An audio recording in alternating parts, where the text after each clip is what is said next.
ವಾಲ್ಮೀಕಿ ನಿಗಮದಲ್ಲಿ ನಡೆದಿದೆ ಎನ್ನಲಾಗಿರುವ ನೂರಾರು ಕೋಟಿ ಹಗರಣಕ್ಕೆ ಸಂಬಂಧಪಟ್ಟಂತೆ ಕೊನೆಗೂ ಕೂಡ ಇಡಿ ಅಧಿಕಾರಿಗಳ ಎಂಟ್ರಿ ಆಗಿದೆ.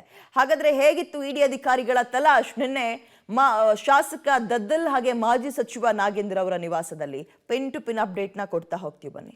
ವಾಲ್ಮೀಕಿ ನಿಗಮದಲ್ಲಿ 187 ಕೋಟಿ ಹಗರಣ, ಅರೆಸ್ಟ್ ಆಗ್ತಾರಾ ಮಾಜಿ ಮಂತ್ರಿ ನಾಗೇಂದ್ರ? ಮಾಜಿ ಮಂತ್ರಿ ಮನೆ ಶೋಧ, ದಾಖಲೆ ವಶಕ್ಕೆ.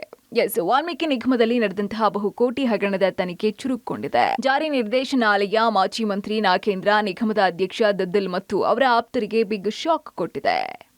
ಆರೋಪಿತರ ಮನೆ, ಕಚೇರಿಗಳ ಮೇಲೆ ಇಡಿ ರೇಡ್ ಮಾಡಿ ತಲಾಶ್ ನಡೆಸಿದೆ. ಬೆಂಗಳೂರು, ಬಳ್ಳಾರಿ, ರಾಯಚೂರು, ಹೈದರಾಬಾದ್ ಸೇರಿ ಒಟ್ಟು 18 ಕಡೆ ಇಡಿ ಅಧಿಕಾರಿಗಳು ಶೋಧ ನಡೆಸಿದ್ದಾರೆ.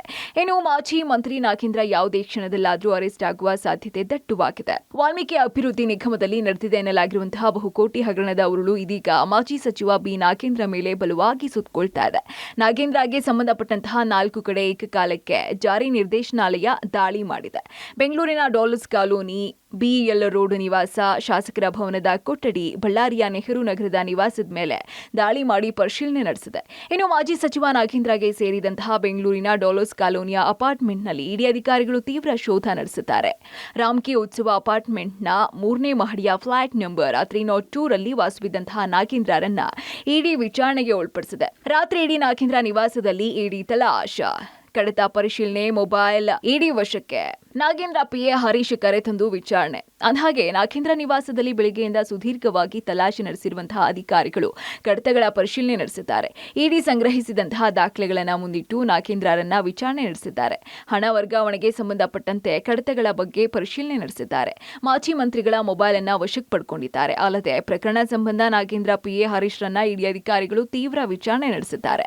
ನಾಗೇಂದ್ರ ಮನೆಗೆ ಹರೀಶ್ನ ಕರ್ಕೊಂಡು ಬಂದು ಮಾಜಿ ಮಂತ್ರಿಗಳ ಸಮ್ಮುಖದಲ್ಲಿ ಇಡಿ ಪ್ರಶ್ನೆಗಳ ಸುರಿಮಳೆಗೈದಿದ್ದಾರೆ ಅಂತ ಹೇಳಲಾಗ್ತಾ ಇದೆ. ಸತ್ಯನಾರಾಯಣ ವರ್ಮಾ ಹೇಳಿಕೆಯೇ ನಾಗೇಂದ್ರಗೆ ಕಂಟಕ. ಅಂದಹಾಗೆ ಸತ್ಯನಾರಾಯಣ ವರ್ಮಾ ಹೇಳಿಕೆನೇ ಮಾಜಿ ಸಚಿವ ನಾಗೇಂದ್ರಗೆ ಕಂಟಕವಾಗಿ ಪರಿಣಮಿಸಿದೆ. ಎಸ್ಐಟಿ ಮುಂದೆ ಹಣದ ಬಗ್ಗೆ A13 ವರ್ಮಾ ಹೇಳಿಕೆಯನ್ನ ಕೊಟ್ಟಿದ್ದಾರೆ.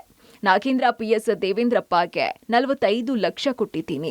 ಬಸವನಗೌಡ ದದ್ದಲ್ಲ ಪಿಎಸ್ ಪಂಪಣ್ಣಗೆ 25 ಲಕ್ಷ ಹಣ ಕೊಟ್ಟಿದ್ದೀನಿ. ಈ ಮಾಹಿತಿ ಬಾಯ್ ಬಿಡದಂತೆ ನನ್ನ ಮೇಲೆ ಹಲ್ಲೆ ಮಾಡಿದ್ದಾರೆ. ನಾಗೇಂದ್ರ ದದ್ದಲ್ ಆಪ್ತರು ನನ್ನ ಮೇಲೆ ಹಲ್ಲೆ ಮಾಡಿದ್ದಾರೆ ಅಂತ ಎಸ್ಐಟಿ ಮುಂದೆ ಸತ್ಯನಾರಾಯಣ ವರ್ಮಾ ಹೇಳಿಕೆ ಕೊಟ್ಟಿದ್ದಾರೆ. ಇದೇ ಹೇಳಿಕೆ ಈಗ ನಾಗೇಂದ್ರಗೆ ಕಂಟಕವಾಗಿದೆ.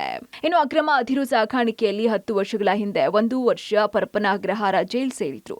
ಈಗ ನಾಗೇಂದ್ರ ಮತ್ತೆ ಈಗ ಇಡಿ ವಿಚಾರಣೆಯನ್ನ ಫೇಸ್ ಮಾಡ್ತಾ ಇದ್ದು ಯಾವ ಕ್ಷಣದಲ್ಲಾದ್ರೂ ಬಂಧಿಸುವ ಸಾಧ್ಯತೆ ಇದೆ. News desk, public TV.